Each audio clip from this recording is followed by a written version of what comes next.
많은 사람들이 예수님을 믿는다 하면서도 하나님을 의지한다 하면서도 막상 어려운 일이 생기면 그 하나님을 잊어버리고 마는 경우들이 많이 있습니다.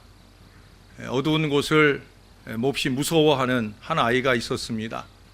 어느 날 캄캄한 밤에 엄마가 아이에게 심부름을 시켜요. 얘야, 밖에 나가서 뒷곁에 있는 빗자루를 좀 가져와라. 그랬더니 이 아이가 무서우니까 싫다고 거절을 합니다. 그러자 엄마가 말씀하셔요. 밖에는 예수님 계신데 뭐가 무서워? 널 지켜주실 거야 라고 얘기했어요.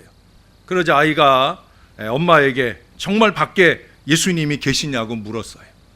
그러자 엄마가 하시는 말씀이 그럼 그분은 어디든지 계셔.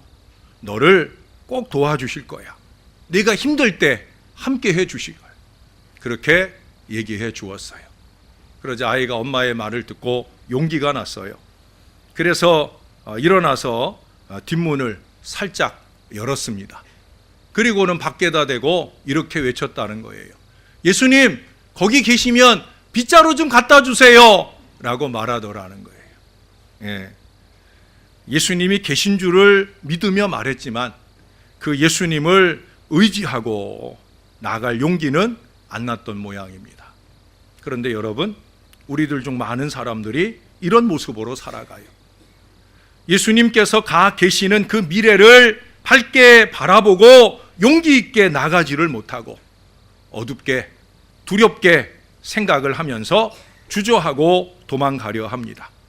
특히도 그 미래가 자신의 한계 안에서 감당해내기 어려운 사명의 미래일 때 자신들 안에 한계나 핑계를 경계적인 태도로 내놓으면서 거부합니다.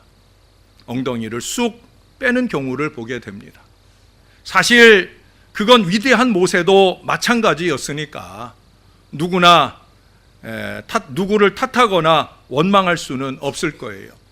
목사로서도 어떤 땐 충분히 이해가 갑니다. 그러나 이해는 가지만 사실은 용납하기 어려운 일이에요. 왜냐하면 그러다가는 평생 안진뱅이 신앙에 머물러 있을 것이 뻔하기 때문에 그래요. 안 되겠어요? 못하겠어요? 저는 사실은 자원을 기준으로 하기 때문에 그렇게 거절하면 2번 더 청하거나 부탁하지 못할 때가 많아요. 그러나 여러분, 오늘 말씀은 그러한 모든 분들에게 주시는 하나님의 말씀이에요. 모세를 보세요. 그는 엄청난 한계덩어리입니다. 말로서 사역을 해야 되는 그가 말더듬이란 말이죠. 말보다 주먹이 앞서는 폭력적인 사람이라는 거예요. 그것은 말이 딸리는 사람, 말이 잘 안 되는 사람의 공통적 특성이죠. 여러분의 가정과 이웃에도 보면 말이 안 되는 사람은 버럭 소리를 지르거나 아니면 주먹이 앞서는 경우가 많은 걸 봅니다. 안타까운 일이죠. 모세도 그래서 그 주먹이 앞서는 어리석은 폭력성 때문에 결국 살인을 저지르고 도망자가 되는 걸 보게 됩니다. 그러니 매사에 부정적이고 소극적일 수밖에 없어요. 하나님이 그를 부르실 때 그는 당연한 듯이 안 한다고 못한다고 꽁무니를 빼게 됩니다. 그가 가지고 있는 그 모든 한계를 들먹이면서 그는 도망치려 했다는 거예요. 그러나 여러분, 어떻게 됐어요? 결국 하나님은 그를 쓰셨다 하는 사실이에요. 사람의 기준과 하나님의 기준이 다르기 때문에 그래요. 사람은 한계가 있으나 하나님은 무한 능력이 많으신 전능하신 하나님이시니까 그분이 붙들고 쓰시면 얼마든지 부족한 자도 크고 놀라운 능력의 일꾼으로 쓰실 수 있다라고 하는 거예요. 사람들이 나름대로의 기준에 근거해서만 한계를 넘어서 보려고 합니다. 말을 잘해야 한다느니, 키가 커야 한다느니, 외모가 수려해야 한다느니, 카리스마가 있어야 한다느니, 이런 기준들이 그에 못 미치는 사람에게는 또다시 커다란 한계로 작용을 하기도 하죠. 그러나 여러분, 하나님은 이런 자기 멋대로의 기준을 버리라 하셔요. 하나님의 기준대로 따르라고 말씀하시고 있다는 거예요. 이 즈음에서 하나님이 저에게 적게 하신 글은 이렇습니다. 한계에 눌려 살지 말고 한계를 누르고 살아라 하십니다. 따라서 한번 해보십시다. 한계에 눌려 살지 말고 한계를 누르고 살아라. 아멘. 한계에 눌려 살지 마시고 한계를 누르고 살아라. 내 의지나 내 능력으로 그러라는 게 아니에요. 예수님 안에서 주님을 의지하고 한계 안에서 살지 말고 한계를 누르고 살아라.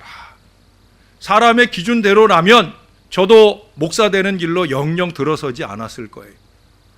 하나님께서 저를 처음 부르심을 알았을 때 제가 하나님께 드렸던 말씀이 이렇습니다. 하나님, 왜 그렇게 엉뚱하셔요? 나를 부르심을 제가 받아들이기가 너무 어려웠어요. 아니, 왜 하필 나 같은 사람을? 왜 하필 나 같은 사람을? 제가 나열했던 저의 한계들은 모세보다도 훨씬 더 많았습니다. 말주변도 없고요, 소극적이고요, 내성적이고요, 용기도 없고요, 그러니 때때로 욱하는 성질과 함께 폭력적이기도 했어요. 원형 불변의 법칙대로 남아있다고 하면 저는 여전히 목사 되기는 그런 놈일 거예요.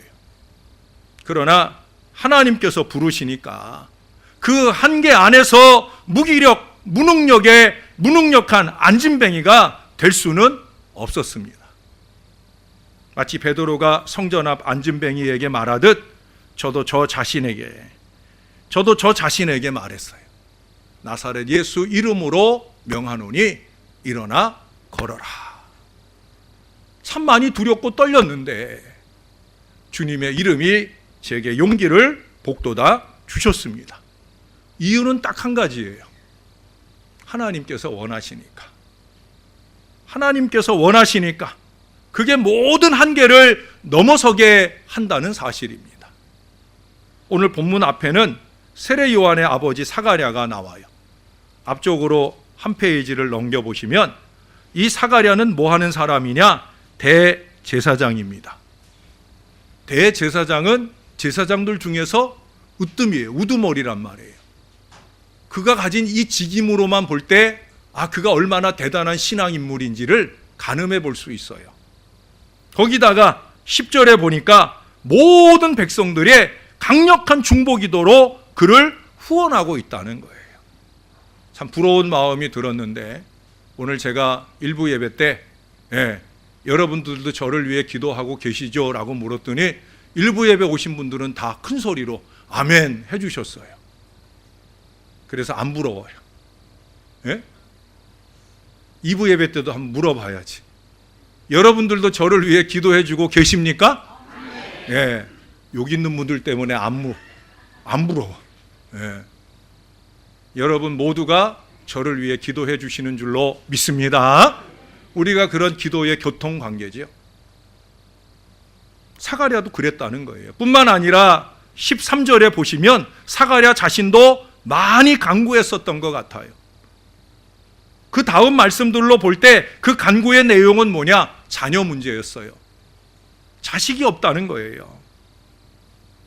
하나님은 천사를 보내셔서 오늘 그에게 그 간구가 응답받았다 하는 사실을 알려줘요.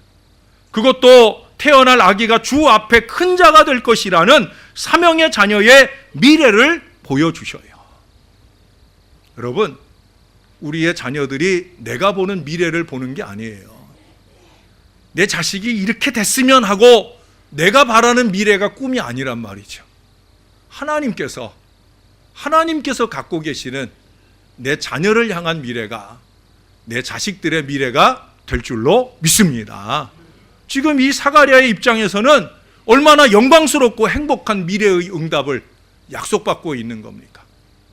그러나 여러분, 이와 같은 하나님의 신탁에 대한 사가랴의 태도는 한계를 나열하는 거예요.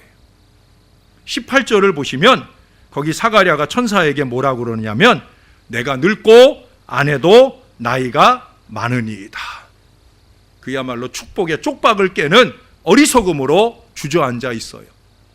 14절에 분명히 말했잖아요. 너도 기뻐하고 즐거워할 것이요 많은 사람도 그의 태어남을 기뻐할 것이다. 뿐만 아니라 19절에 하반절에 보면 이 좋은 소식이라고 말씀해 주셔요. 하나님의 좋은 소식인데 오늘 사가랴는 이 좋은 소식을 비보로 받아요. 슬픈 소식으로, 이루어지지 못할 일로, 왜 나의 마음에 기대만 주시고 말려 하시느냐 하는 어리석음으로 받고 있다는 거예요. 20절 하반절에 때가 이르면 능히 이룰 하나님의 말씀으로 받지 못하고 있다는 거예요. 그가 나열한 그 나이의 한계를 파고들면 더욱더 어이가 없어요. 왜? 여러분, 대제사장의 임무를 수행하고 있다고 하는 것은 그의 나이가 적어도 50살이 안 됐다는 거예요. 왜? 이스라엘의 제사장 연한이 시대에 따라 좀 다르지만 20세부터 50세거나 25세부터 50세거나 30세부터 50세예요. 거의 결국은 마침점은 50세예요. 그러므로 사가랴는 50세 이하예요. 저보다 6살이나 더 어린, 막말로 표현하면 저보다 6살이나 더 어린 놈이 나이를 지금 핑계하고 있어요. 그 나이는 아브라함이 이삭을 갖는 나이의 절반밖에 안 되잖아요. 아브라함은 갑절이나 불리한 그 한계 아래서도 믿음으로 이삭을 낳았는데 세상 말로 하면 세탁소 앞에서 지금 주름을 잡고 있는 거죠. 50도 안 된 나이에 나이가 어떻느니 저떻느니 말하고 있다는 거예요. 그것은 자신의 한계를 그은 것이 아니라 하나님의 한계를 그은 불신앙적인 태도가 아닐 수 없어요.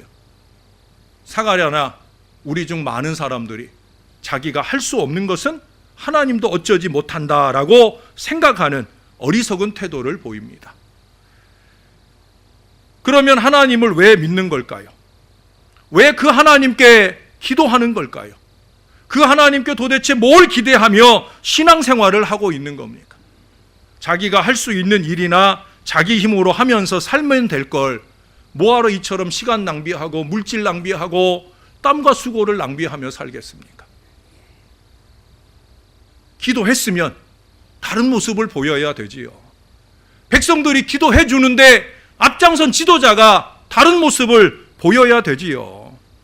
이게 아예 믿음의 초보자가 보이는 태도라고 하면 이해가 갈 텐데 사명을 수행하는 사람 아닙니까? 사명을 수행했던 사람 아닙니까? 사가랴처럼 대제사장이든 죄송하지만 교회 안에 크고 작은 사명이든 소위 하나님의 일을 해왔던 인생이 내뱉을 말은 아니라는 거예요. 무엇보다 기도하는 입술이 내뱉을 말은 아니다라고 하는 거예요. 결국 하나님은 그런 쓸데없는 한계나 읊조리고 있는 그의 입을 닫아버리셨어요. 그의 눈으로 자신의 한계가 우리 하나님에 의해 어떻게 극복되어 자식이 태어나는 걸 확인하게 되는 1년여의 기간 동안 그는 벙어리가 되게 되었다는 거예요. 차라리 그렇게 믿음 없이 말하려면 입을 닥치고 있어라. 하나님께서 그렇게 그를 징계하시면서 이제 1장의 마지막 부분에 그 아들이 태어나서 이 아들의 이름을 뭐라고 할까 물을 때 그럴 때 가서야 그의 입이 열리게 되는 은혜를 입게 되어집니다.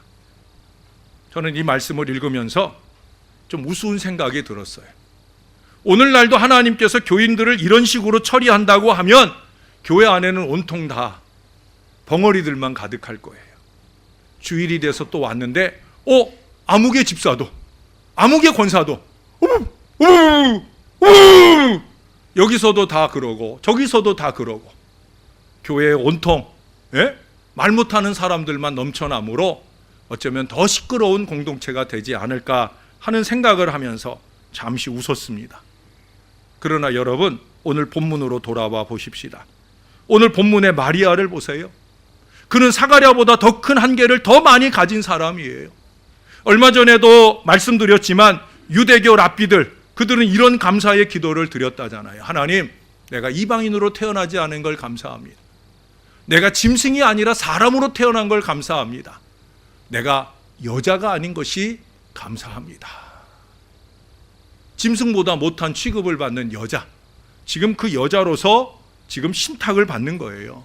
그래서 29절에 보면 처녀가 그 말을 듣고 놀라 이런 인사가 어찌함인가 이상하게 여기는 거예요. 황당하다는 거죠. 여자라는 한계 안에서 감히 천사 가브리엘의 신탁을 접하게 될 때 이걸 믿어줄 사람도 없고, 아니 자기 자신 역시도 받아들이기 어려운 체험인 거예요. 그 당시 인식의 한계에서는 도저히 있을 수 없는 일이 그녀에게 일어난 거예요. 그런데 그 대화를 이어가는 그 내용들을 볼 때 정말 불가능한 일이 일어나는 이유가 있습니다. 그것은 뭐냐? 그녀에게 나타나는 천사 가브리엘이 그녀에게 제일 먼저 던진 말이에요. 뭐라고 말씀하느냐? 은혜를 받은 자요. 은혜를 받은 자요. 아직 은혜 받은 거 아니에요. 그런데도 천사 가브리엘은 하나님의 마음으로 선포합니다. 은혜를 받은 자요.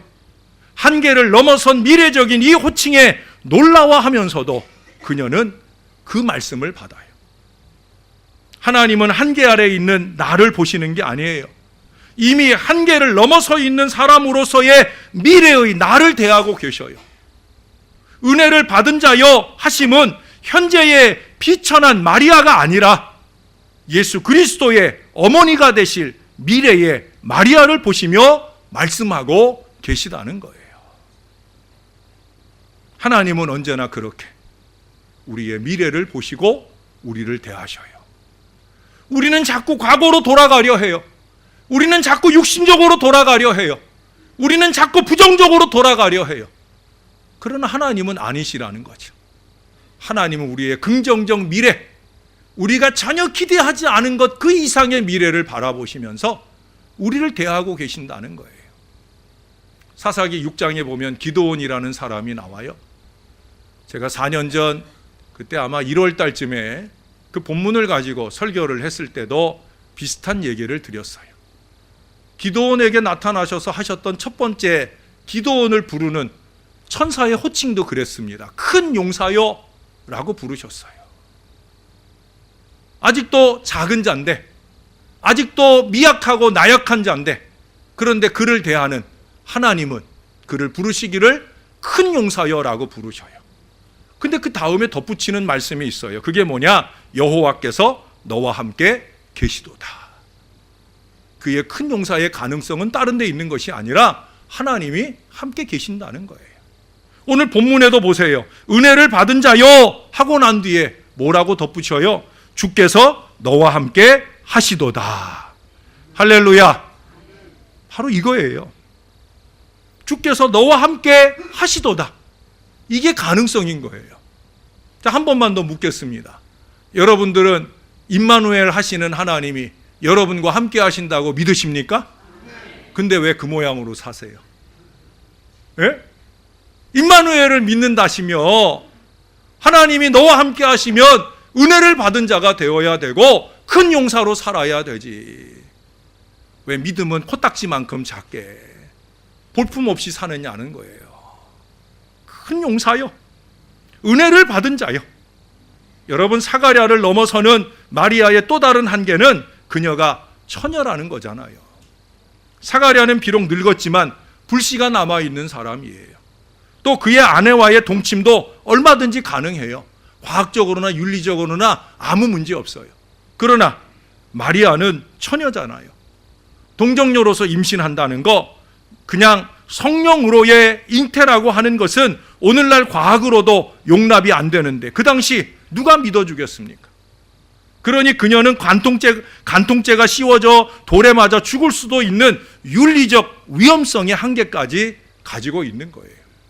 거기다가 사가랴는 그래도 선지사역을 감당할 자녀를 낳는 건데 지금 마리아는 뭐예요? 31절에서 장황하게 말하고 35절 하반절에서 분명하게 선언하듯 하나님의 아들을 낳는, 이 상상도 하지 못할 일을 지금 하고 있는 거예요. 누가 더 한계가 커요? 사가랴가 아니라 마리아라는 거죠. 그러나 그 엄청난 한계에도 불구하고 오늘 마리아는 38절에서 이런 고백을 우리에게 들려줍니다. 말씀대로 내게 이루어지이다. 할렐루야. 말씀대로 내게 이루어지이다. 여러분, 그 다음에 46절부터가 마리아의 찬가라고 하는 마리아의 고백이 나와요. 거기 끝부분에 가서 보면 55절에 보세요. 우리 조상에게 말씀하신 것과 같이, 우리 조상에게 말씀하신 것과 같이, 도저히 거부할 수 없는 그 분명한 이유, 아주 중요한 의미가 바로 여기에 담겨져 있어요. 한마디로 얘기하면 말씀대로, 바로 그거예요.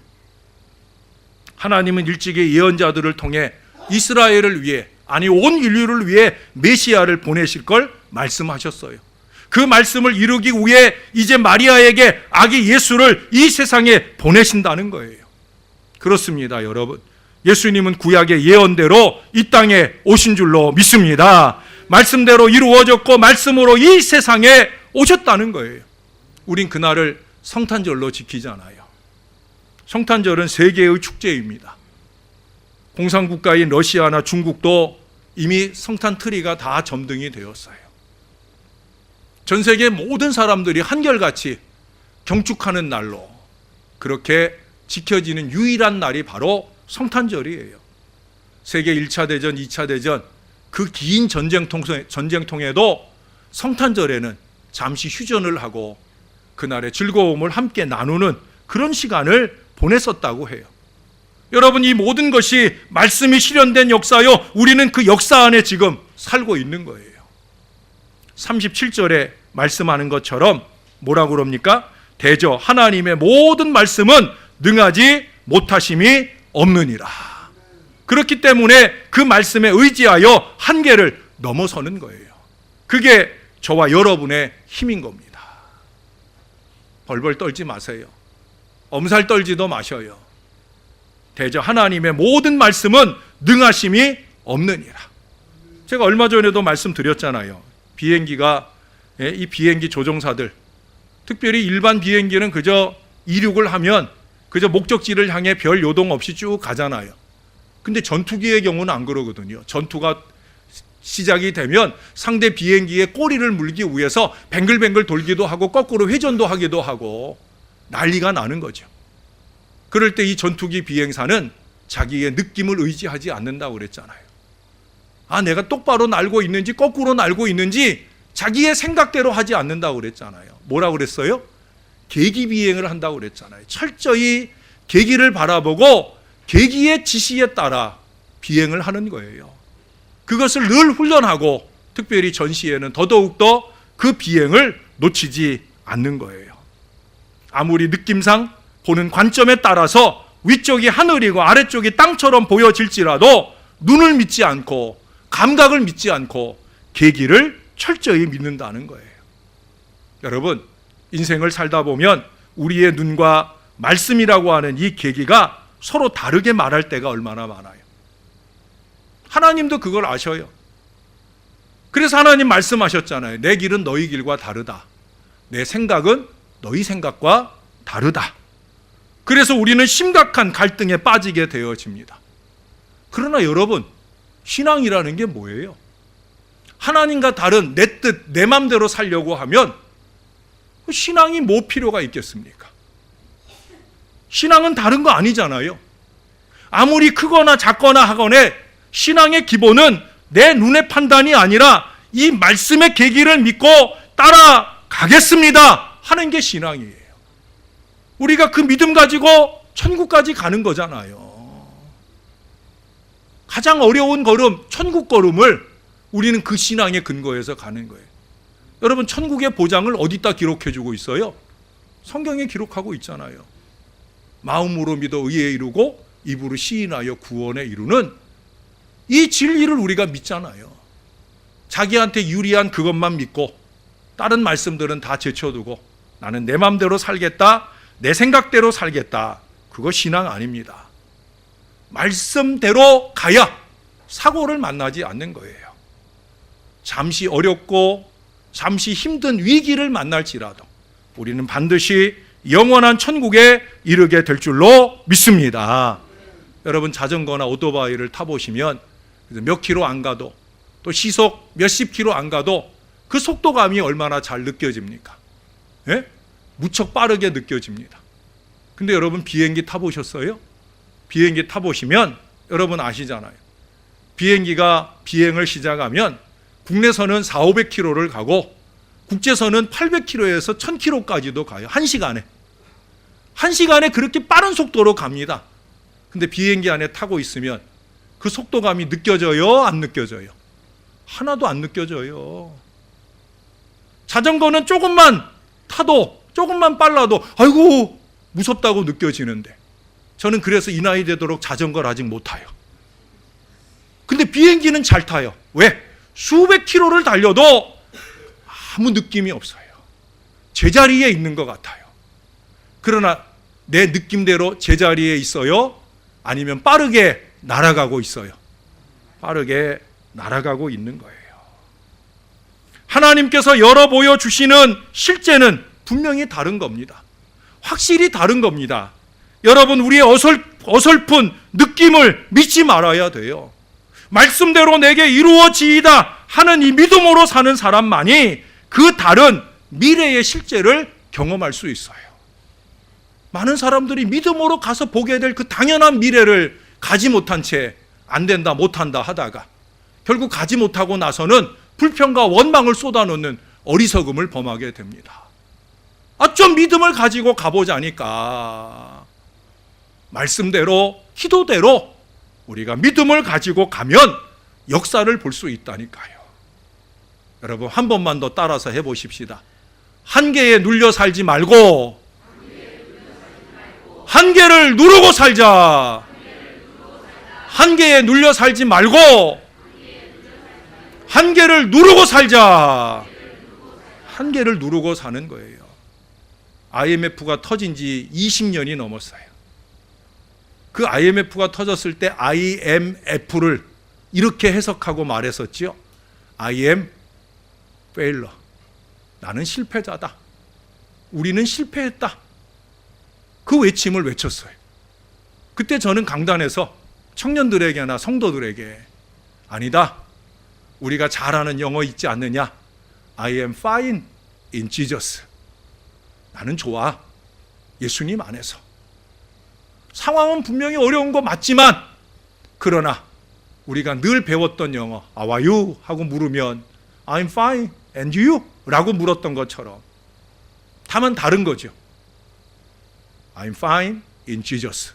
예수 안에서 나는 괜찮아. 더 나아가 I make a future in Jesus. 나는 예수 안에서 미래를 만든다 하는 이 확신 있는 이 고백을 나누도록 그렇게 설교했던 기억이 납니다. 저는 그 시기에 개척을 했어요. 아무것도 없이 그저 하나님만 의지하고 문을 열었고요. 그 하나님을 의지하는 믿음대로 불과 9개월 만에 100명이 등록하는 놀라운 역사도 저는 얼마든지 경험했어요. 여러분들은 별 느낌이 없이 다가올 텐데 이 근처에 있는 개척교회들 가서 물어보세요. 9개월 만에 100명 등록은 쉬운 일 아닙니다. 솔직히 10년 가고 20년 가도 100명 맛보지 못하고 문 닫는 교회들 부지기수입니다. 그러나 하나님, 그 하나님 안에서 열어줄 미래를 기대하며 갈 수 있다고 하면 하나님은 얼마든지 역사를 열어주시는 거예요. 여러분을 만나고 여러분을 목회하는 이 역사도 저에게는 그보다 더 큰 은혜요 역사입니다. 여러분 이제 새 일회가 지났어요. 다시 여러분과 함께 희망의 2019년을 열어가려 합니다. 제발 사가랴처럼 한계에 눌려서 징징거리고 징계나 받고 그러고 살지 마시고요. 마리아처럼 한계를 누르고 넘어서는 믿음 좋게 사시는 주님의 자녀들이 되시기를 바랍니다. 이제 곧 다가올 2019년은 저와 여러분 개인과 가정과 교회와 할 수만 있으면 우리의 믿음을 통해 이 나라 이 민족에도 희망을 주는 그런 한 해가 되어야 될 줄로 믿습니다. 어떻게? 안으로 기쁜 소리, 밖으로 구원의 소리, 그래서 여호와의 오른손이 권능을 강하게 베풀어 주시면 얼마든지 가능한 거예요. 이 은혜가 충만한 2019년을 맞이하시기를 우리의 구주 예수님의 이름으로 간절히 축원합니다. 하나님 고맙습니다. 한계에 눌려 살지 않고 한계를 누르고 살기 위해서 우리는 주님의 이름을 부릅니다. 날마다 부릅니다. 주여 주여 하는 자가 아니라 믿음으로 주의 길을 따라가고 주의 말씀을 따라가며 우리를 향해 열어주시는 희망의 미래를 여호와의 권능에 오른손을 의지하고 나아가려 합니다. 저에게도 믿음 주시고 이 백성들에게 믿음을 주시옵소서. 안 한다 못한다 말하지 말게 하시고 할 수 있다 하면 된다 해보자 믿음으로 전진하는 하나님 자녀들 되게 하셔서 저들의 앞길도 이 교회의 부흥하는 미래도 활짝 열어주시는 2019년이 되게 하여 주시옵소서. 감사합니다. 예수님 이름으로 기도합니다. 아멘.